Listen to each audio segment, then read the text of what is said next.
I think you have to be a little bit selfish. I mean, there's a balance in everything in life, and if you don't love yourself and you don't make yourself happy, then how can you fully give yourself to another person? It depends. If you're selfish with the person, then yes, only to a certain extent. And you shouldn't be selfish with yourself, of course, because you're supposed to give your all to somebody if you really love them. I just think that in most cases, you can't help but be somewhat selfish. It's a matter of being, I think, more selfless when you are committing to love than being more selfish. It's a scale, essentially, to where the needle is going more towards selfless. So I don't think you can be completely selfless. I'm gonna get all geeky on you, speak in math terms. I think the laws of the universe say that nothing can just disappear.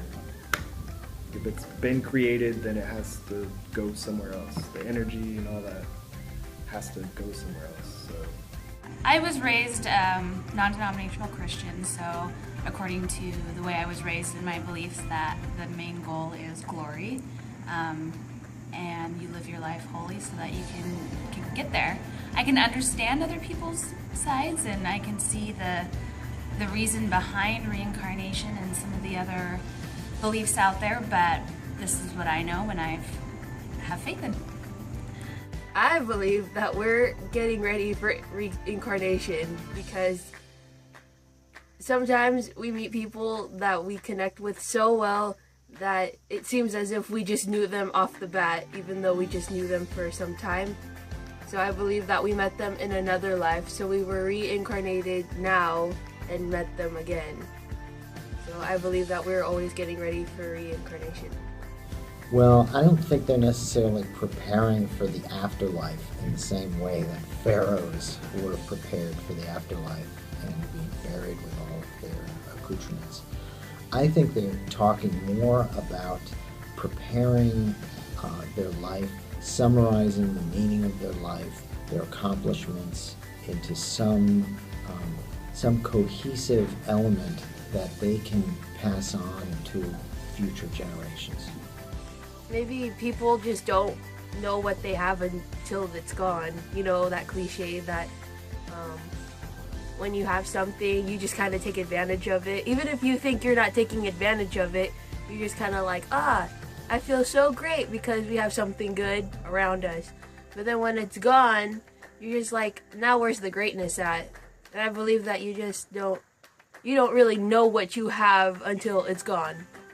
It reminds us that we are all going to die, and in some small ways makes us reevaluate our life, our current life, because then we reevaluate our life and say, well, am I really doing what I want to be doing? Am I really accomplishing what I want to accomplish? And it helps us push us further.